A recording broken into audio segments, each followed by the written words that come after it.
안녕하세요. 비욘디 시청자 여러분. 오래간만에 인사드리게 돼서 더 반갑습니다.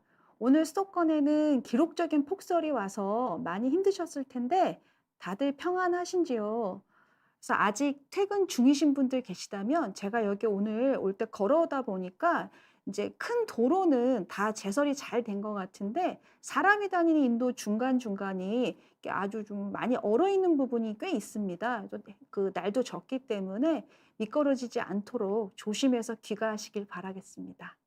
그래서 제가 지난번에 눈에 오는 뇌졸중에 대해서 인제 말씀을 드렸고 그 영상이 너무 감사하게도 인제 조회수가 36만이더라고요. 그래서 이렇게 많이 봐 주셔서 감사하고요. 그리고 많은 분들에게 조금이라도 도움이 됐으면 좋겠습니다. 그래서 오늘은 11월 하면은 딱 수능이 떠오르죠. 그래서 이제 수험생들이 인제 저도 떠오르고요. 그리고 인제 수능은 끝났지만 아직 입시가 끝나진 않았죠. 그리고 인제 이번에 본 수험생이 있고 그다음에 또 인제 다음 해 수능을 기다리고 있는 또 수험생이 있습니다. 근데 이런 수능을 보는 수험생들도 있지만 지금은 여러 가지 고시 그다음에 뭐 취업 준비생분들 그래서 여러 가지 시험을 준비하시는 수험생들이 아주 많습니다. 그래서 이런 수험생분들, 학생분들을 대상으로 해서 어떻게 인제 눈에 문제가 오는지 그래서 어떤 적신호를 딱 잡아서 조기에 요거를 잘 관리를 해야 되는지에 대해서 도움을 드리고자 이 강의를 준비하게 되었습니다. 잘 봐 주시면 감사하겠습니다. 그래서 먼저 학생들에게 학생들 다 젊고 건강한데 어떤 문제가 생길 수 있는지 잠깐 보겠습니다. 이제 우리나라랑 가까운 중국 상하이에 있는 학생들 901 명을 대상으로 한 연구가 있는데요. 거기 보면 무려 92%가 근시고요. 게다가 23%가 고도 근시입니다. 그리고 한 10에서 12%에서는 인제 중증도 이상의 눈에 피로감을 주는 안구 건조증이나 각막의 상처 그리고 심지어 각막 저하까지 호소를 했는데 핸드폰을 많이 보거나 공부를 많이 할수록 더 심했다고 얘기를 하고요. 근데 여기서 특징적인 것은 4.5%에서 인제 중중도 이상의 불안증을 갖고 있었는데 안구 건조증이 있는 경우에 불안 증세가 더 심했더라 하는 보고가 있습니다. 이렇게 학생들과 수험생들은 심리적인 스트레스도 많이 받죠. 또 거기다가 공부도 또 많이 하고 또 요즘에 스마트폰도 있습니다. 그래서 이러한 과도한 근거리 작업을 또 많이 하게 됩니다. 그래서 이렇게 이중으로 더 눈을 혹사시키게 됨으로써 여러 가지 문제점이 적신호들이 생기게 됩니다. 그래서 두 가지 카테고리로 나누어 볼 수가 있습니다. 첫 번째는 공부가 아주 많이 힘들어지는 질환이 있고요.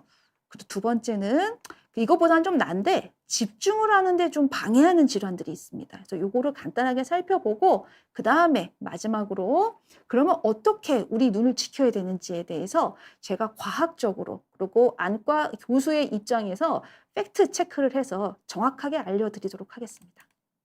첫 번째, 이제 제가 공부가 많이 힘들어지는 질환에 대해서 말씀을 인제 해 드린다고 얘기를 했죠. 그래서 공부가 많이 힘들어집니다. 그래서 꼭 이런 병 걸리면 안 되겠습니다. 근데 제가 해마다 몇 명씩 만나는 아이들입니다. 뭐 20대 청년들도 있고요. 10대 학생들도 있는데 두 개로 보인다고 인제 내온을 합니다. 그럼 두 개로 보인다고 할 때 1 번으로 저희가 해야 될 게 "한눈을 가려 보세요."라고 얘기를 해요. 근데 한눈을 가려도 마찬가지로 두 개로 보여요 하고 말씀을 한다면 일단 첫 번째 눈에 다른 이상이 있는지 먼저 보고요. 두 번째는 혹시 안경이 안 맞는지 저희가 한번 체크를 해 보게 됩니다. 근데 다 이상이 없는 거예요. 다 이상이 없다면 우리가 '아 이거는 스트레스로 인한 조절 경련이라고 진단을 내릴 수가 있겠습니다. 조절 경련이란 도대체 무슨 말이냐? 우리 눈을 카메라에 비교를 하면 우리가 카메라로 사진을 찍을 때 카메라가 포커싱을 하죠. 사진이 잘 나오기 위해서 카메라 렌즈가 조절을 합니다. 우리 눈이 카메라예요. 이렇게 보면 인제 가까운 거를 보게 되면 요런 선모체 근육이 수축을 하면서 수정체가 두꺼워집니다. 그러니까 내가 보고 있는 거리에 따라서 선모체가 수축을 하고 거기에 알맞게 수정체 두께를 조절하는 게 되죠. 즉 선무체가 원래는 고무줄 같아야 됩니다. 그래서 고무줄처럼 늘어났다 줄어들었다 그렇게 자유자재로 자연스럽게 돼야 되는데 이게 어떠한 이유로 인해서 그게 완전히 수축된 상태에서 포커싱이 제대로 안 되는 것이 조절 경련이라고 생각하시면 되고요. 그러면 어떻게 될까요? 조절이 잘 안 되는 거잖아요. 그러니까 잘 안 보입니다. 사진을 찍었을 때 희미하게 나오는 것처럼 희미하게 나오는 거죠. 그리고 눈에 계속 힘이 들어가 있으니까 매우 아픕니다. 그리고 세 번째, 두통도 옵니다. 그리고 네 번째, 시력이 포커싱이 하루 종일 안 되는 게 아니라 컨디션에 따라 됐다 안 됐다 하기 때문에 하루 중에 시력이 변하죠. 그래서 명확하게 보이는 시간이 일정하지가 않습니다. 창 공부하는 데 문제가 생기죠. 그리고 눈이 피로하고 그래서 집중력이 저하됩니다. 그리고 두 번째, 아까 한눈을 가렸을 때 호전되는 질환도 있어요. 한눈을 가렸으니까 하나로 보여요 하고 말씀하시는 분들이 있어요. 그러면 그때는 진단명이 달라집니다. 급성 사시가 생겼거나 원래 사시가 있는데 그거 악화됐거나 이렇게 생각할 수가 있습니다. 이게 최근에 늘고 있는 사시의 형태인데요. 고2 여학생이 갑자기 두 개로 보이고 눈이 몰려요 하고 내원을 했습니다. 여기 왼눈을 한번 보세요. 오른눈에 비해서 왼눈이 몰려 보이죠. 그래서 이제 학생한테 물어봤죠. 언제부터 그랬어요? 학생 물어보니까 6개월 전부터 그랬어요 라고 얘기를 하는 거예요. 근데 옆에 계시는 부모님이 깜짝 놀라시는 거예요. 너 왜 이제까지 말을 안 했니? 그랬더니 여학생이 처음에는 그랬다 안 그랬다 하고요. 시간이 지나면 좀 좋아져서 그냥 원래 그런 줄 알았어요. 괜찮은 줄 알았어요. 하고 아이들은 이렇게 대수롭지 않게 생각하는 경우가 아주 많습니다. 그런데 병원에 오게 된 이유는 한 달 전부터는 하루 종일 두 개로 보여요. 심해졌어요. 해서 이제 병원에 오게 된 거죠. 그래서 이런 경우는 이제 스마트폰과 사용과 연관된 급성 뇌사시로 보통 저희가 생각할 수가 있어요. 스마트폰과 사용된 급성 뇌사시인지 어떻게 아시나요? 라고 이제 질문을 하실 텐데 제가 지금 이런 진료를 제가 이제 요 소아 사시를 진료하기 시작한 지가 올해가 지금 22년, 23년째인데요. 스마트폰이 나오기 전에는 이런 사시가 별로 없었어요. 드물게 있었거든요. 뭐 없었던 것 같아요. 잘 기억이 안 납니다. 근데 갑자기 스마트폰이 생긴 이후로 그리고 학생들이 많이 갖게 된 이후로 10년 전부터 이 병이 늘고 있고 학생들에게요. 그리고 최근에 또 점점 더 늘고 있습니다. 그래서 저만 그렇게 생각하는 것이 아니라 전 세계의 안과 교수님들이 다 비슷한 생각을 갖고 있고요. 제가 이제 이번에 강의를 준비하면서 검색을 해보니까 최근에 이번 달에 따끈따끈하죠. 그 NHK에서 일본 NHK에서 일본에서도 스마트폰 때문에 젊은 사람들 눈이 문제예요 하는 뉴스가 나왔습니다. 그래서 이제 그 뉴스에 나온 자료를 보니까 이게 한번 보세요. 이렇게 아까 제가 보여드린 환자처럼 아이처럼 갑자기 눈이 몰리고 두 개로 보이는 건데요. 보시면 10대, 20대에 집중돼 있습니다. 그러면 이런 경우에 스마트폰 때문이면 끊으면 되지 않을까요? 하고 생각을 이제 하실 텐데 여기서도 3개월 동안 줄여봤대요. 왜 안 끊었을까요? 끊는 게 불가능하니까 아마 안 끊은 것 같고요. 그래서 이제 초등학생은 1시간, 하루에 1시간만 하세요 하고 중학생 이상부터는 2시간 미만으로 하세요 해가지고 봤더니 3개월 후에 다 좋아진 게 아니라 안타깝지만 40%만 호전되었다는 거죠. 실제로 제 환자분들도 보면 줄여봅시다. 줄이면 좋아질 수 있습니다. 라고 말씀을 드리는데 실제로 줄이고 오시는 분이 거의 없어요. 처음에는 줄여서 조금 좋아질 수 있는데 사람이 계속 줄일 수는 없잖아요. 안 할 수는 없잖아요. 그래서 결국은 보면은 원래대로 되시는 분들이 거의 90% 이상입니다. 안타깝지만. 그리고 이제 두 번째로 지금까지는 공부가 매우 힘들어지는 질환에 대해서 말씀드렸고요. 두 번째는 공부는 할 수 있는데 집중을 방해하는 질환에 대해서 몇 가지 이제 살펴보도록 하겠습니다. 이런 경우는 우리가 주변에서 이제 흔하게 훨씬 더 빈도가 더 높은 거고요. 이제 이것도 재미있는 증례인데 중3 여학생이 갑자기 아침에 학교를 갔는데 갑자기 안 보여요 해가지고 놀라가지고 이제 병원에 온 거예요. 그래서 아이 말로는 제가 아침엔 괜찮았거든요. 그런데 오늘 아침 9시 시부터 시야 일부가 하얗게 안 보여요."라고 얘기를 하는 거예요. 그래서 저희가 안과적으로 검사를 해 봤더니 이게 인제 안과에서 하는 시야 검사거든요. 이제 시야 검사에서 양측의 바깥측, 바깥쪽에 이렇게 까맣게 안 보이는 거 보이시죠? 이렇게 까맣게 안 보이는 거예요. 그런데 1 시간 정도 지나니까 다행히 저절로 회복이 되었고 그다음에 아이가 두통을 편두통을 호소했습니다. 그래서 이거는 저절로 좋아졌으니까 해피하죠. 근데 아이한테 물어보니까 이렇게 안 보인 적은 처음이지만 이렇게 가끔 편두통이 있다고 얘기를 하더라고요. 그래서 인제 소아청소년에서 특히 젊은 20 대에서 편두통의 확률이 굉장히 빈도가 높습니다. 한 10 에서 20% 까지 보고가 되고 있고요. 그 어린아이들은 그 편두통 전에 인제 보통 전조 증상, 조짐 증상이라고 얘기를 하는데 그게 동반되는 경우가 많은데 어른들은 보통 요런 시각 전조 증상이 오는 경우가 많고 어린아이들은 위장관으로 약간 울렁울렁한다든지 토한다든지 배가 아프다든지 이렇게 소화기 쪽으로 오는 경우가 있는데 좀 중고생의 경우에는 어른들처럼 이렇게 갑자기 눈이 일시적으로 안 보이면서 안 보이는 부위가 하얗고 그다음에 또 어떤 경우에는 반짝반짝하는 섬광 있죠. 섬광이 막 이렇게 보이면서 가려 보인다고 호소하는 경우가 있습니다. 그래서 요러면 너무 놀라지 마시고 '편도통에 의한 시각 전조 증상일 수가 있다.'라고 생각하고 안심하시면 되겠습니다. 두 번째입니다.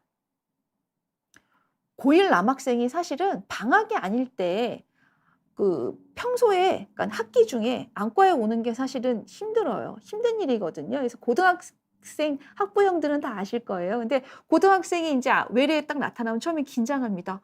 얘는 눈이 얼마나 불편하길래 뭐 이렇게 큰 불편감이 있길래 학기 중에 병원에 왔을까 하고 제가 인제 긴장을 하고 같이 걱정하는 마음으로 보게 되는데 물어보니까 피곤하면 두 개로 보이고 너무너무 눈이 피곤해요. 그래서 "공부를 할 수가 없어요."라고 인제 아이가 내원을 했습니다. 근데 얘는 다행히 큰 병은 아니고요. 여기 보시면 왼눈은 앞을 보고 있는데 오른눈은 딴 데를 보고 있죠. 그래서 중증도 이상의 외사시입니다. 이 사시는 지금 생긴 건 아니에요. 그래서 원래 어릴 때부터 있었던 건데 그전까지는 눈을 많이 안 쓰니까 본인이 스스로 조절하면서 잘 지냈던 거죠.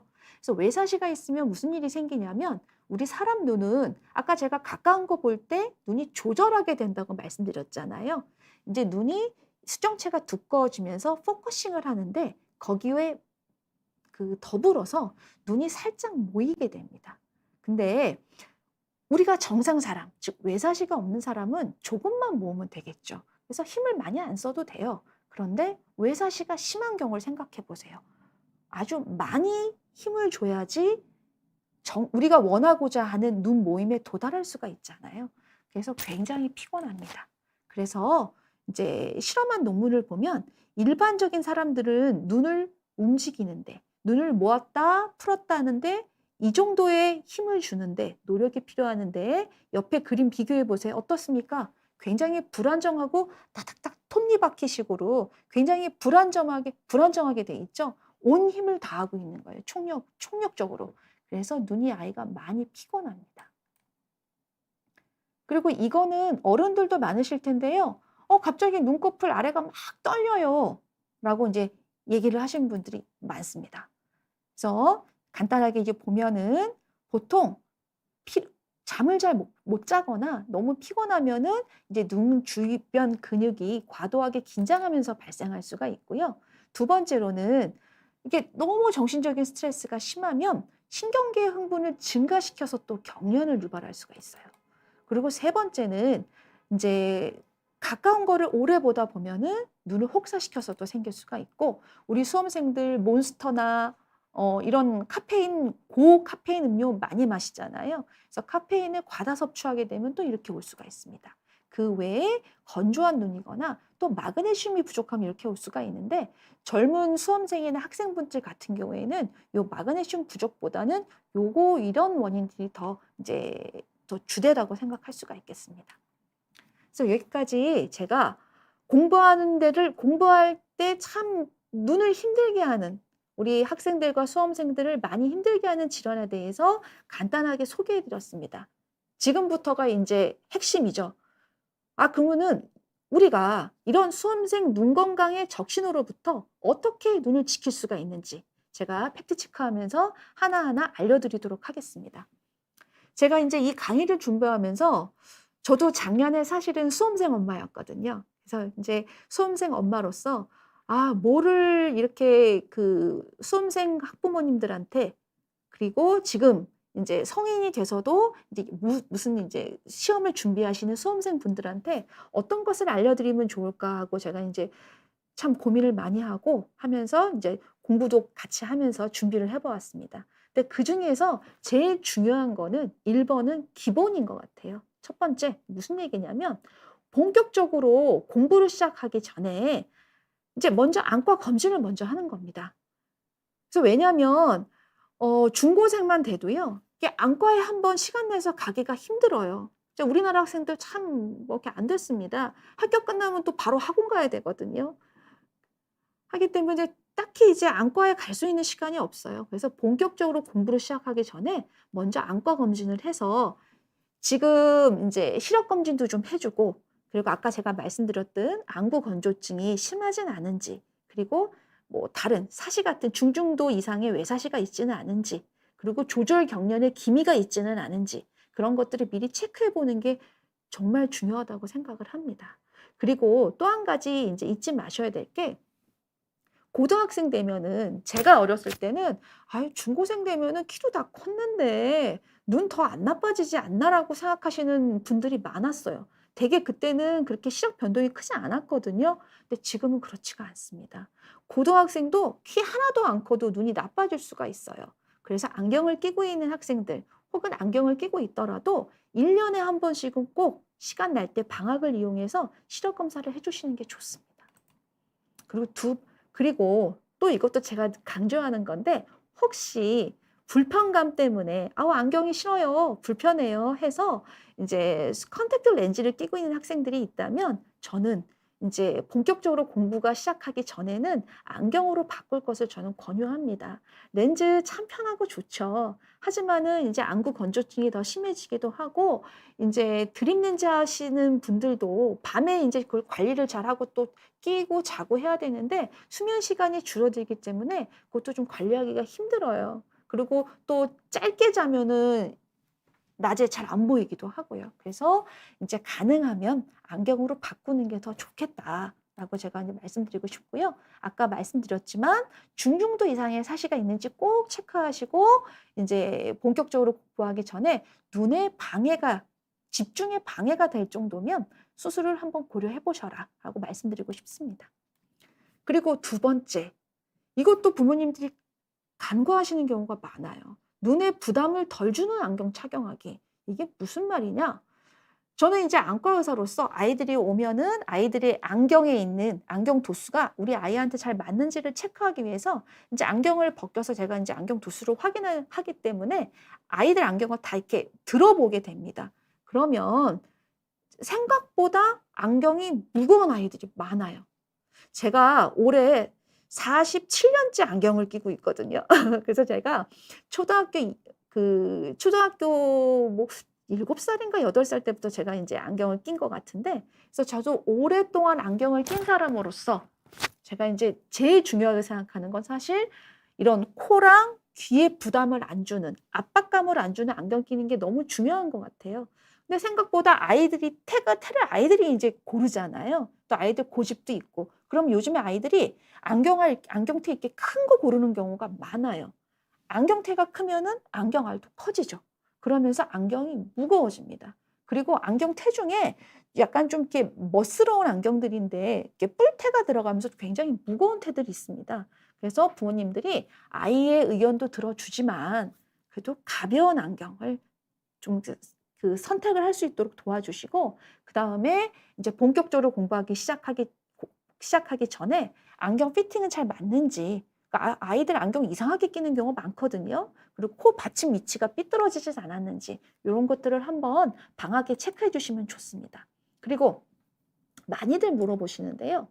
요즘에는 다 이렇게 거의 루틴으로 블루라이트 차단을 하고 계시는 분들이 많을 텐데, 과연 이런 블루라이트 차단 렌즈가 근시 진행이나 눈 피로에 도움이 된다고 이제 믿고 계신 분들도 있고, 그다음에 이제 이렇게 광고하는 경우도 많더라고요. 근데 과연 그럴지 한번 제가 확인해 보겠습니다.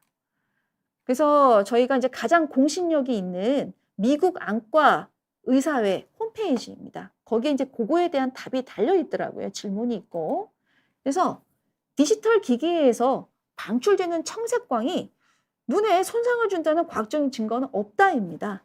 그리고 두 번째로는 우리가 이 청색광이라는 것은 블루라이트가 디지털 기계에서만 나오는 게 아니라 이런 선라이트, 우리가 태양에서도 많이 나와요. 근데 적정량의 이런 청색광은, 여기서 말하는 청색광은 이제 태양에서 나오는 걸 얘기하는데요. 오히려 정신 집중력 유지에 도움이 되고, 그리고 특히 소아에서는 근시진을 감소하는 데 도움이 될 수도 있다고 합니다. 그리고 그 다음에는 이제 이 보통 블루라이트가 이런 근시 진행이나 눈 피로보다는 원래 그런 서카디안 리듬, 수면 리듬에 영향을 준다고 알려져 있잖아요. 그래서 그것보다 더 중요한 것은, 눈 피로보다 더 중요한 것은 이제 청색광을 밤에 자기 전에 보게 되면은 뇌가 아직도 낮이구나 라고 알게 되면서 서카디안 리듬, 수면 리듬이 깨지게 됩니다. 그러니까 밤에 그런 안정적인, 우리가 편안한 수면을 못하게 되는 거죠. 그래서 그게 더 중요하다. 그런데 수면에 영향을 받는 게 어른보다 이런 청소년이 더 영향을 많이 받는다는 거예요. 그래서 안 하는 게 최고지만 만약에 하게 된다면 꼭 뭐 안경에 블루라이트를 차단 렌즈를 하지 않아도 이렇게 빛을 줄이고 야간 모드만 사용해도 오케이라고 얘기를 하고 있습니다. 그 다음에 제일 중요한 거예요. 제가 무슨 얘기할지 아시죠? 스마트한 수험 생활이 중요합니다. 이게 무슨 소리세요? 스마트폰과 더불어 잘 사는 게 중요하다는 거예요. 저도 정말 아까 제가 작년까지 저도 이제 수험생의 어머니였고 학부모였고, 저도 이제 아이 둘이 있는 학부모로서, 엄마로서 참 힘듭니다. 그래서 제가 이번에 찾아보니까 그 스마트폰 눈하고 이제 막 이렇게 검색을 한번 해보세요. 그럼 다 나오는 얘기가 이 얘기가 나오더라고요. 20, 20, 20 규칙. 이게 무슨 얘기냐면 20분마다 근거리 작업 20분을 하면 20분마다 멈추고 20초간 20피트가 우리나라 수는 6m 정도 되거든요. 멀리 보세요 하고 이제 권고하는 거예요.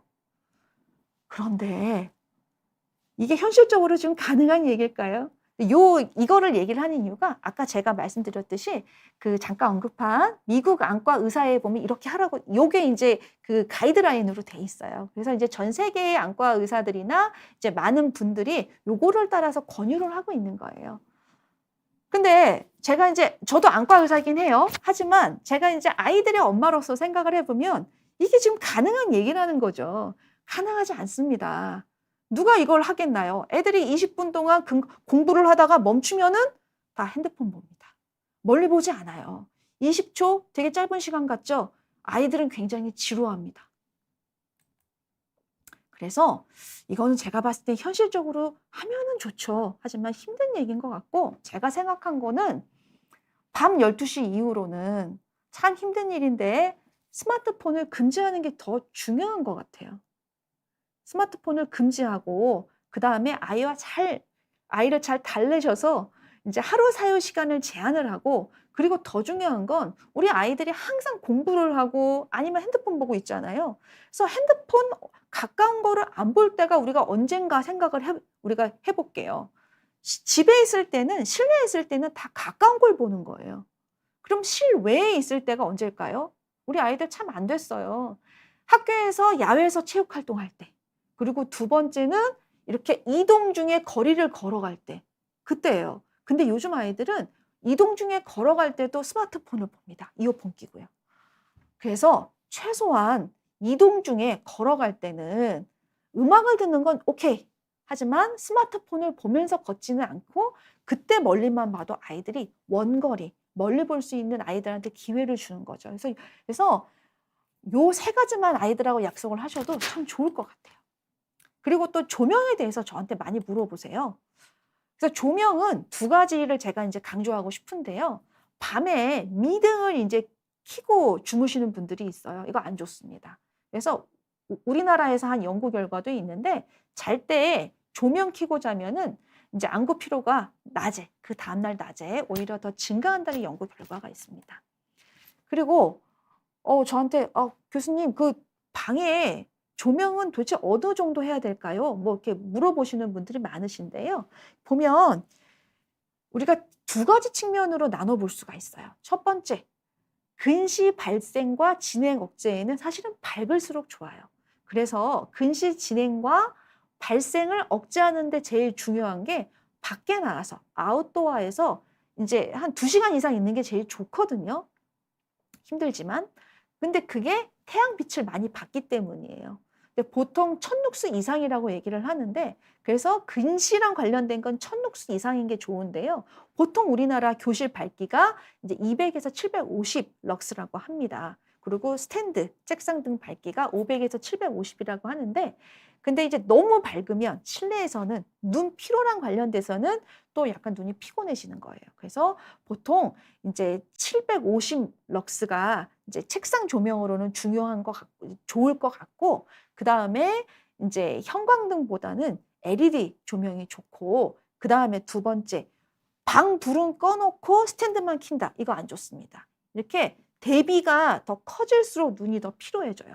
그래서 아이들한테 방불 반드시 켜게 하고요. 그다음에 스탠드를 할 때는 눈에 직접 빛이 닿지 않고 확산되는 이제 책상 램프가 있어요. 요즘에는 다 거의 이렇게 나오더라고요. 그래서 요런 거 사용하시면 좋겠습니다.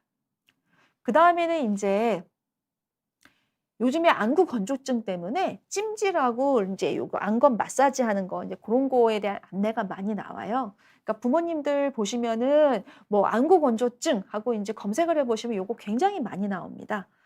근데 보면은 뭐 안구 마사지 기계도 있고요. 그다음에 우리 찜질팩처럼 눈 찜질팩도 팔아요.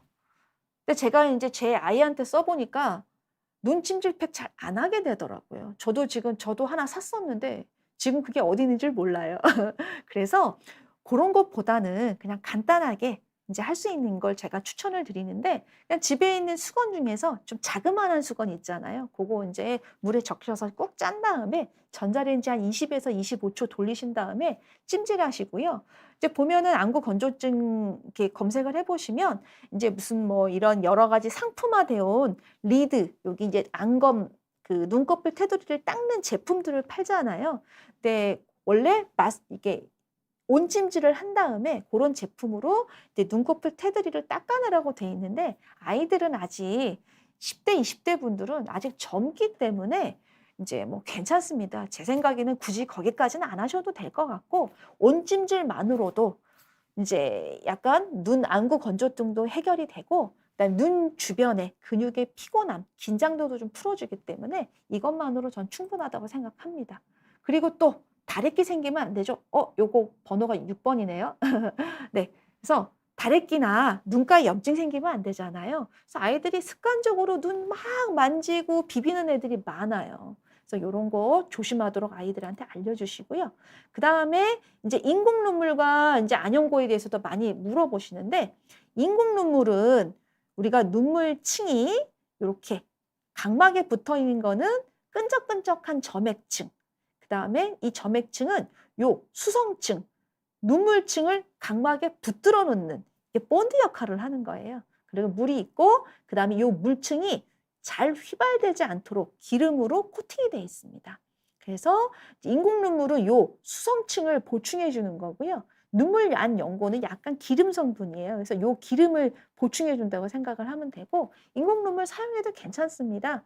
근데 아이들은 뭐 귀찮아서 잘 사용을 안 하는데 뭐 자기가 굳이 뭐 이렇게 하기 쉽지 않다 그러면 굳이 안 하셔도 되고요. 근데 아이가 많이 인제 겨울 같은 데 많이 힘들어하면 자기 전에 요 눈물 안연고 같은 거 좀 넣고 자면은 아침에 일어나서 눈이 좀 더 편안해집니다. 그다음에 아까 제가 지금 잠깐 이렇게 올려주신 질문글 보니까 "당근 먹으면 좋아지냐."고 인제 올리신 질문이 있더라고요. 이런 질문 많이 하시죠. 그러니까 당근, 블루베리 이런 거 많이 먹으면 눈 좋아진다. 뭐 이런 얘기 많이 들어보셨잖아요.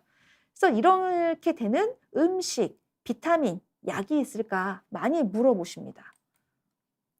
근데 요것도 인제 논문을 다 찾아보면은 결론이 뭐냐면요. 이러한 많은 음식들, 영양 보충제가 시력과 눈 건강에 긍정적인 영향을 미친다고 많이들 주장을 하지만 이를 뒷받침하는 정확한 연구는 많지가 않습니다. 그래서 가장 많이 언급되는 게 요즘에 루테인, 지아잔틴, 그리고 오메가3 비타민 1인 B1입니다. 그래서 요거를 살펴볼게요. 루테인 얘기는 아마 많이 들으셨을 거예요. 요즘에 환자분들이 다 저한테 루테인 먹으면 도움 되냐고 다들 많이 물어보시거든요. 혼자 알아서 드시고 계신 분들도 많고요. 루테인이 도대체 왜 나온 거냐면 이 연구 결과가 나온 데가요. 사실은 이렇게 논문을 이렇게 이런 루테인이나 지아잔틴을 만드는 이런 회사에서 이게 무슨 우리 무슨 어떤 연구 결과를 언급하면서 "여기서 효과가 있다고 나왔어요."라고 얘기를 하는데 그 연구 결과가 공신력이 있지 않은 연구 결과일 수 있다는 걸 꼭 염두에 두셔야 돼요. 그래서 미국 안과학회에서 인정하는 연구가 있어요. 그 연구가 이제 하나가 있는 그러니까 몇 가지가 있는데 그게 뭐냐면 일반 분들한테 한 게 아니에요. 정상 분들한테 하는 게 아니라 황반 변성이 이미 있고 그리고 백내장이 있는 분들한테 연구를 한 거예요. 그분들한테 오랫동안 루테인과 지아잔틴을 매일 먹게 한 거예요. 그랬더니만 다 효과가 있지는 않고 황반 변성이 한눈에 있는데 그런 분들한테 이거를 꾸준히 먹여 봤더니만 반대 눈에 황반 변성이 오는 거를 25% 감소시켰더라. 생각보다 좀 퍼센트가 낮죠. 그렇게 높지 않아요.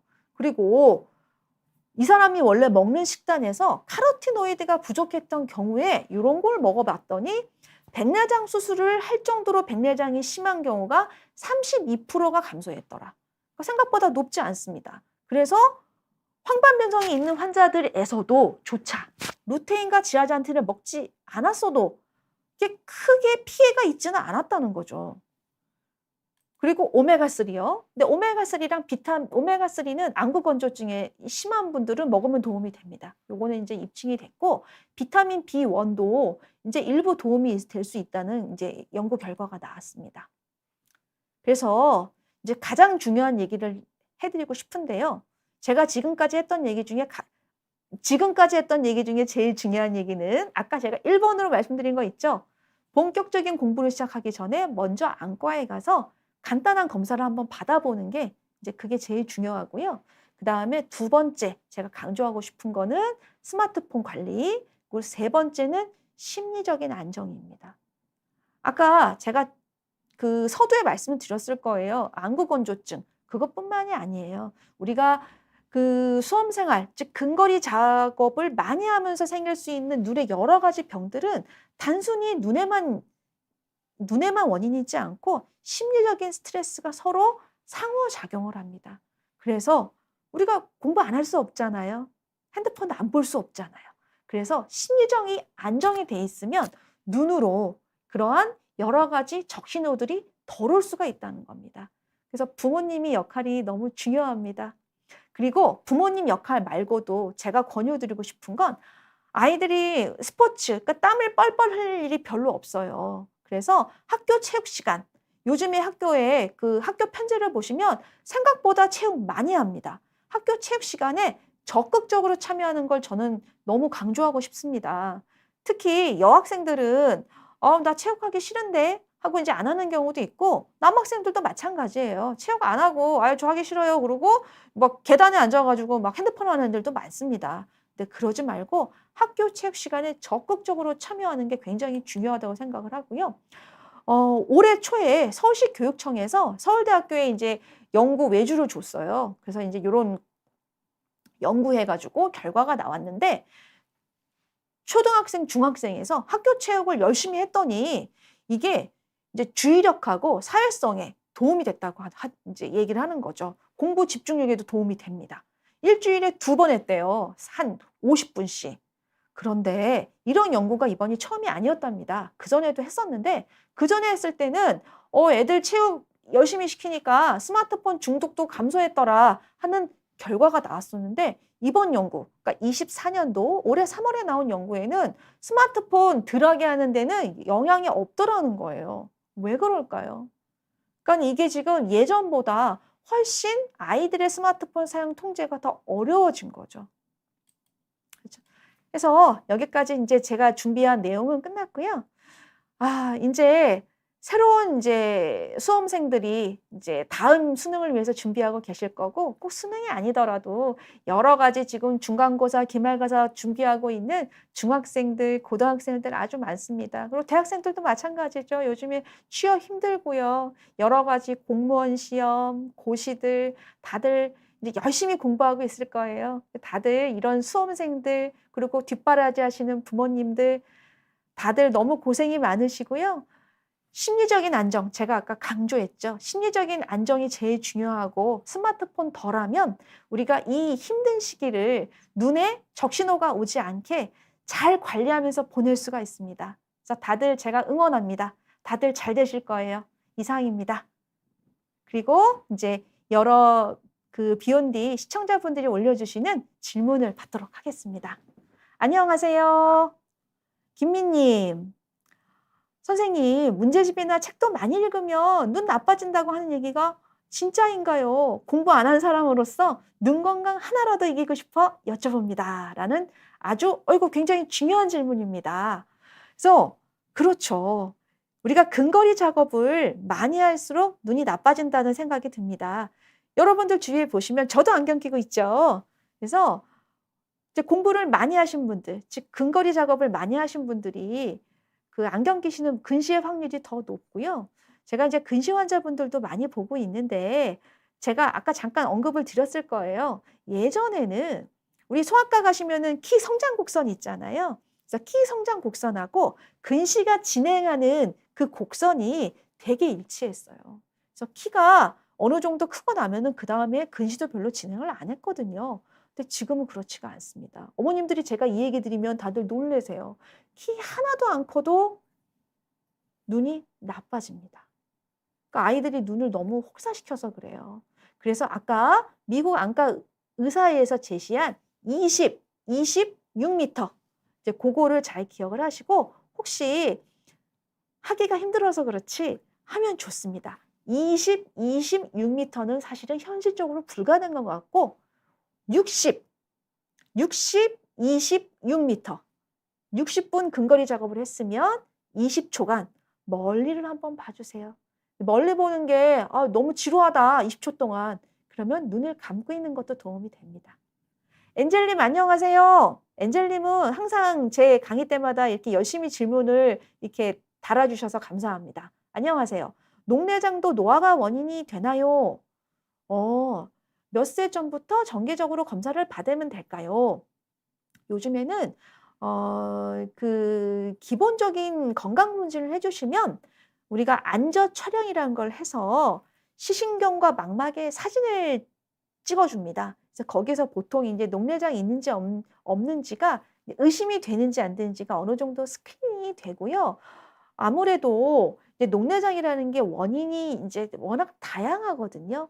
그래서 노화 자체가 나이 든다고 해서 녹내장이 다 잘 오는 거는 아니에요. 하지만 녹내장을 일으킬 수 있는 소인이 있는 분들이 있었는데, 그 소인들이 내가 젊었을 때는 어느 정도 컨트롤할 수 있는 힘이 있잖아요. 그래서 힘이 있어서 잘 방어하고 있었는데, 노화가 되면서 혈류도 약해지고, 즉 시신경으로 가는 혈류도 약해지고, 녹내장을 막아내는 어떤 조절하는 힘이 약해지면은 녹내장으로 좀 더 갈 수도 있겠죠.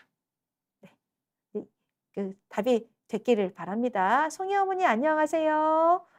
어머, VR로 공부하는군요. 학교 오면은 집에 VR만 중충 자고 장창 쓰고 있어서 걱정이에요. 이거 너무 저한테 질문 잘하셨어요. 제가 예전에 VR 기기, VR 기기는 아니지만 예전에, 지금은 없는데 한 몇 년 전쯤에 3D 입체 영상이 우리나라에서 한창 이제 유행일 때가 있었어요. 핸드폰도 기억나실 거예요. 잘 생각해 보세요. 핸드폰도 이렇게 하면은 3D 영상으로 볼 수 있어요 하는 것도 막 광고로 나오고 그랬었거든요. 근데 그거랑 3D 영상에서 제가 그래서 이거 아이들한테 문제 있을 것 같은데 해서 이 3D 입체 영상을 봤을 때 아이들의 눈이 어떻게 힘들어지는가 그런 거를 연구를 한번 한 적이 있었어요. 그리고 또 한 가지는 VR 기기 끼고 헤드셋 끼고 인제 영상을 봤을 때 눈 피로도에 어떤 영향을 오는지 제가 그것도 연구를 했었습니다. 저한테 아주 잘 물어보셨고요.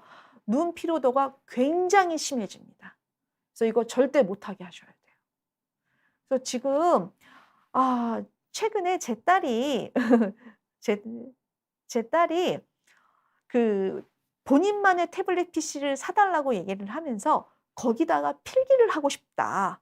그리고 거기다가 수학 문제를 풀고 싶다."라고 저한테 얘기를 하면서 "친구들이 다 그렇게 한다." 인제 구입해 달라고 막 엄청 졸랐습니다. 엄청 졸랐는데 제가 절대 안 된다고 얘기를 했거든요. 그래서 우리가 고전적인 방법 종이에다 풀고 종이책으로 보고 이것이 제일 좋습니다. 그리고 요건 한 가지 팁인데 혹시 인제 하지만 요즘에 이제 인강이 너무 잘 돼 있잖아요. 태블릿 PC로 이제 인강을 볼 때가 있어요. 그러면 이제 팁이 두 가지가 있는데 핸드폰보다는 태블릿 PC가 좋고 태블릿 PC도 좀 화면이 큰 거로 좀 해 주세요. 그리고 두 번째 태블릿 PC가 이거 너무 오래됐어요 하시면 좀 비용이 아깝지만 쪼끔 더 해상도가 좋은 좀 최근 태블릿 PC로 바꿔 주시는 게 좋아요. 왜냐하면 해상도가 좋을수록 눈 피로도가 더 덜해집니다. 네. 그래서 도움이 됐으면 좋겠습니다. 헬로 비너스님 안녕하세요. 네. 제가 아까 "스트레스 때문에 눈앞이 뿌얘질 수 있나요? 지금은 괜찮은데 학창 시절 때 시험만 기반만 내면 그렇게 되었거든요." 이거 제가 아까 처음에 말씀드린 조절 경련입니다. 이런 경우가 제가 제 친구의 자녀분이 고3 때 이런 증상이 있고 그런 얘기가 그런 거 제 지인분한테도 저 여러 분한테 전화를 받았어요. 그리고 이것 때문에도 인제 병원에 자주 옵니다. 그리고 그분들이 공부 꾀병이 아니에요. 다 뭐 특목고 다니는 분들 학생들도 많고요. 스트레스를 받으면 우리 눈의 조절을 담당하는 이 조절하는 근육이 원래는 말랑말랑해서 이렇게 고무줄처럼 늘어났다 줄어났다 해 줘야 되는데 그게 안 되는 거예요. 왜 그럴까요? 이유는 잘 모릅니다. 아까 제가 시민성이라고 말씀을 드렸는데 스트레스 때문이에요. 그 학창 시절이 끝나니까 지금은 괜찮아지신 거예요. 하지만 지금도 인제 스트레스 받으시면 인제 뭐 회사에서 업무 때문에 PC 작업 많이 하실 때 있잖아요. 그런 경우 아마 경험해 보신 분들이 있을 거예요. 막 PC 보면서 굉장히 막 이렇게 작업을 많이 하다가 갑자기 인제 고개를 돌려서 딴 데를 보면은 갑자기 잘 안 보이는 그런 경험하신 분들이 있으실 겁니다. 그래서 고것도 같은 겁니다. 아 네. 답변이 됐을 거라고 생각하고요. 아까 잠깐 말씀드렸죠? 당근을 많이 먹으면 눈에 좋다는데 정말입니까? 아이 근데 그렇지는 뭐 많이 먹었을 때 그렇지는 않고요. 제가 인제 환자분들한테 늘 말씀드리는 게 우리가 비타민 먹는다고 감기 안 걸리진 않잖아요. 그래서 골고루 영양을 인제 음식을 섭취하는 건 당근 많이 먹으면 좋긴 한데 그게 정말로 눈의 시력에 효과가 있는지 눈 피로도가 좋아지는지 그거는 인제 그렇지 않다는 겁니다. 도움이 됐으면 좋겠고요. 크리스탈님 안녕하세요. 어머나 아예 어린 나이에요? 어린 나이에 렌즈 삽입술 같은 시력 교정 수술을 하는 게 나을까요? 방학 기간 동안에요 얘기를 하셨는데요. 절대 안 됩니다. 절대 안 되고요. 우리가 또 제가 또 질문을 많이 받는 것 중에 하나 그리고 요즘 이제 입시가 지금 끝났잖아요, 수능이. 그러면 이제 수험생들이 들어가는 이제 입시 이런 커뮤니티가 있잖아요. 거기에 인제 요즘에 종종 올라오는 글 중에 하나가 "라식하고 싶어요. 라식하는 병원 소개해 주세요." 막 그런 글들이 인제 올라옵니다. 지금 하시면 절대 안 돼요. 왜냐면 라식이나 렌즈 삽입술 이런 것들이 저희가 다 굴절 교정 수술이라고 부르잖아요. 굴절 교정 수술은 지금 상태를 기준으로 저희가 인제 교정을 하는 거예요. 근데 안타깝게도 우리가 아이들이 대학생이 됐다고 해서 그다음에 공부를 안 하고 핸드폰을 안 보는 게 아니잖아요. 핸드폰은 계속 봅니다. 그러면 아이들이 20 대가 돼도 눈이 계속 나빠지는 아이들이 있어요.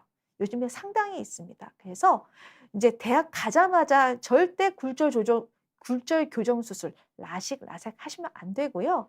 일단은 시력 검사를 한 6개월 간격으로 최소한 한 3-4번 정도는 좀 해주세요.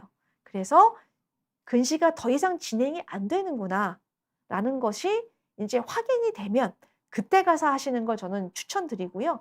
더 추천하고 싶은 경우에는 이제 20대 중반 이후입니다. 그게 더 안전해요. 근데 그게 도수가 좀 낮은 경우, 즉 근시 정도가 약한 분들은 근시가 진행하는 기간이 조금 더 좀 짧아요. 그러니까 20대 초반까지 좀 기다려 봤다가 해도 되는데 근시 도수가 한 중중도 이상이신 분들, 좀 높으신 분들은 20대 중반까지도 계속 진행하는 경우가 많아요. 그래서 도수가 높을수록 20대 중반 이후에 하시는 거를 추천드립니다. 아주 중요한 질문 잘하셨어요. 박지연님 안녕하세요. 아니요. 혹시 먼 거리를 보라는데 혹시 먼 거리가 그려진 풍경 사진 같은 걸 봐도 동일한 효과가 있을까요? 라고 얘기를 하셨는데요. 아, 이러면 얼마나 좋을까요? 근데 이런 게 나왔으면 좋겠어요. 사실 먼 거리 보라 그러면은 아이들이 우리 어른 같은 경우에는 명상한다고 생각하고 멀리 보겠지만 아이들은 너무 지루하잖아요. 20초니까. 20초 상당히 긴 시간이거든요. 그래서 그렇지는 않습니다. 근데 잠깐 여기서 말씀을 드리면 아까 VR 보면 훨씬 더 눈 피로도가 심해져요라고 제가 말씀을 드렸잖아요. 그게 이제 이런 원리예요. 우리가 VR 헤드셋을 쓰면 실제 VR에 보이는 사물이 사실은 가깝잖아요. 가깝습니다. 하지만 뇌가 느끼기에는 멀리 있잖아요. 그러니까 실제와 뇌가 느끼는 게 이런 디스패리티라고 얘기하는데 이런 큰 차이가 생깁니다. 그것 때문에 눈 피로도가 더 심해지고 심지어 멀미도 하는 거예요. 그래서 이런 게 있다는 걸 제가 말씀드리고 싶습니다. 송이 어머님, 저희 아이는 화한 느낌이 좋다면서 안구 건조증이 없는데도 인공 눈물을 넣어대요. 이거 괜찮은 건가요? 이제 인공 눈물이라는 게 실제로 이제 그 안에 보존제가 없잖아요. 그래서 그 자주 넣어도 눈에 뭐 그렇게 해가 되지는 않습니다. 이제 제가 봤을 때는 아이분 연령대가 이제 어느 정도인지 모르겠지만, 어떤 이제 뭔가 거의 기대는 것 같아요. 어떤 아이들 보면은 잘 때 인형 끌어안고 자는 애 있고, 그러니까 자기의 어떤 그러니까 힘든 마음이나 어떤 이런 그런 지친 마음을 이제 요 인공 눈물을 넣을 때 요거를 이제 그런 마음들이 약간 해소가 되는 거죠. 어떤 사람들은 맛있는 음료수를 먹으면서 그거를 이제 해소하는 거고요. 이제 송이 어머님 자제분 같은 경우는 인공 눈물을 넣으면서 그 마음이 약간 힐링되는 거예요. 그래서 아이가 좋다고 하면은 굳이 넣으면 나빠 하고 굳이 말하실 필요는 없을 것 같아요. 괜찮습니다. 네. 답변이 됐으면 좋겠고요. 쪼꼬레님 안녕하세요. 안압이 21이시군요. 21 이상이요? 계속 검사해서 높으면 녹내장으로 갈 수 있나요? 라고 이제 말씀을 하셨는데요. 쪼꼬레님, 우리가 안압 21이면 21까지는 전 괜찮다고 봅니다. 근데 여기서 짚어야 될 건 뭐가 있냐면 쪼꼬레님의 각막 두께를 측정하셔야 돼요. 우리가 각막이 두껍다는 거는 피부 두꺼운 거랑 같은 거예요. 나쁜 거 아니거든요. 근데 각막이 두꺼우신 분들은 정상 안압이 우리가 이제 측정할 때 약간 높게 측정돼져요. 그래서 이제 오해할 수가 있는 거죠. 그래서 쪼꼬레님은 제일 먼저 생각하셔야 될 게 각막 두께가 정상인지를 먼저 확인을 한번 해보세요. 그래서 각막 두께가 좀 두껍다, 다른 사람들보다. 그럼 안심하셔도 돼요. 근데 21 정도는 거의 괜찮고요. 근데 막 26, 27 이 정도면 걱정하실 정도인데요. 21, 22, 23이면 그렇게 크게 걱정 안 하셔도 됩니다. 그래서 제가 오늘 11월 이제 수험생의 달을 맞이해서 이제 여러 가지 학생분들하고 수험생들한테 도움이 될 만한 여러 가지 말씀을 드렸어요. 그래서 여러분들에게 조금이라도 이제 도움이 됐으면 좋겠고요. 이제 다음번에 또 더 좋은 주제를 가지고 또 인사드리도록 하겠습니다. 여러분들 진짜 밖에 눈 많이 왔어요. 다들 조심하시고요. 내일 또 그 눈이 아마 도로에 있는 눈이 다 아마 제설이 안 될 것 같아요. 그래서 제설하시는 그런 공무원분들께도 너무 감사드리고요. 다들 조심하십시오. 그래서 다음번에 또 인사드리겠습니다. 안녕히 계세요.